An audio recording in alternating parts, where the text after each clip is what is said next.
what I'm actually doing is I'm playing the thylacine sound, or the alleged thylacine barking sound.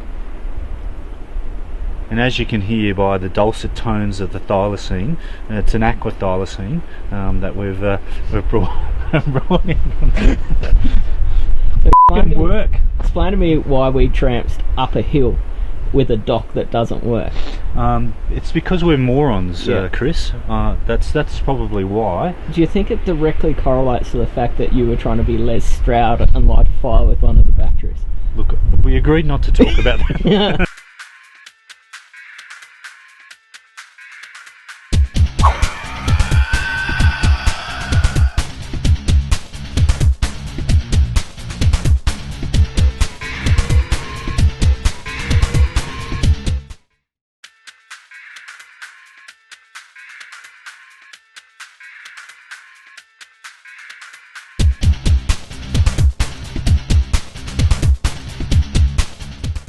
Okay, so Chris and I are here in the northwest Highlands of Tasmania. As you can see by the backdrop, it's snowing, and we're here for the first of a number of videos on the use of sound.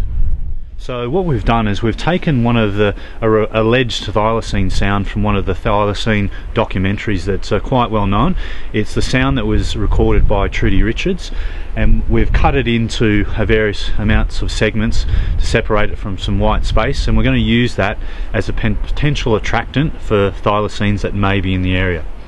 So essentially we started the search for this sound because one of our Facebook followers had advised us that this sound was out there, and I think collectively we recalled that the sound was on a documentary, and so we started to look for it. And I think at the same time we were doing some collaboration with Max Moller, trying to identify the sound. And so we eventually found the sound on YouTube, and of course it was embedded in the documentary, so it had music and those kind of things, plus talking over it. So essentially we went through the process of isolating just the bark by using some sound auditing software to isolate it. We then cut it into 5 separate segments to separate it, and then created a continuous loop, and that's allowed us to actually use it now for field experiments.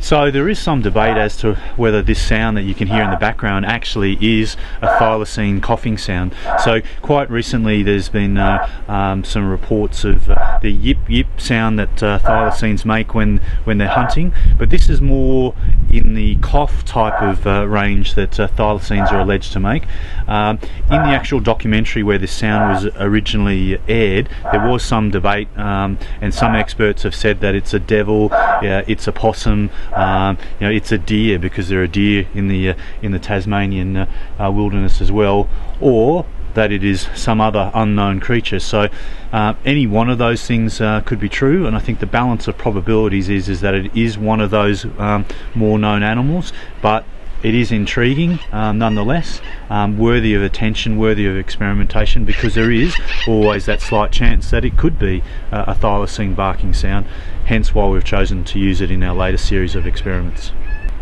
So the coughing sound, you can see that, well, at least I can see that there's a whole range of sounds that it tries to actually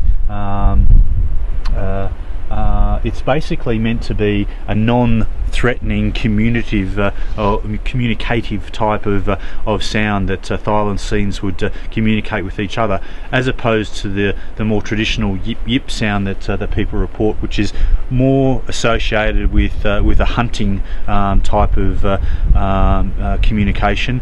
And I guess the other ones are the barks and the growls, which are more associated with a threatening or sort of stay away or stay back type of communication. So why would a thylacine as a potential solitary animal be using the coughing type of sound to communicate with other thylacines? Well, there's obviously potential mates, and there's also the potential of warning, or at least informing another thylacine that this is their territory and to stay away. Yeah. So the fact that a lot of marsupials do breed in winter so that their young are dispersing at the end of summer probably does actually lend a fair bit of credence to what was just said there. Thylacine were thought to raise their young for at least 18 months, so that would put it next summer over.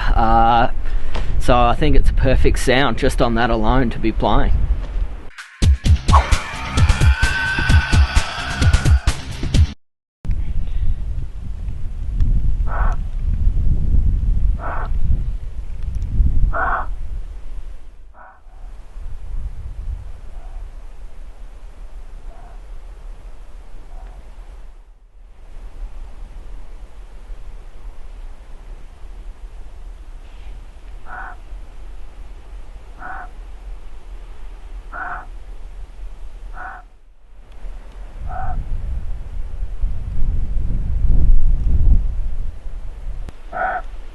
Years going.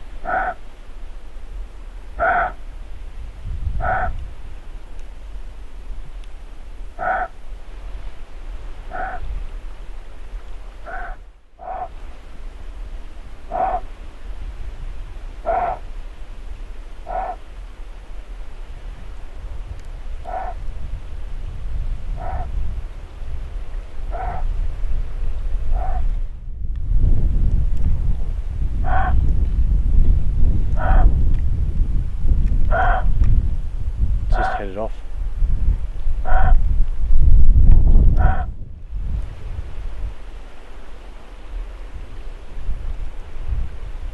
So we've just been conducting an experiment with our sound again, so the alleged thylacine sound, the coughing sound.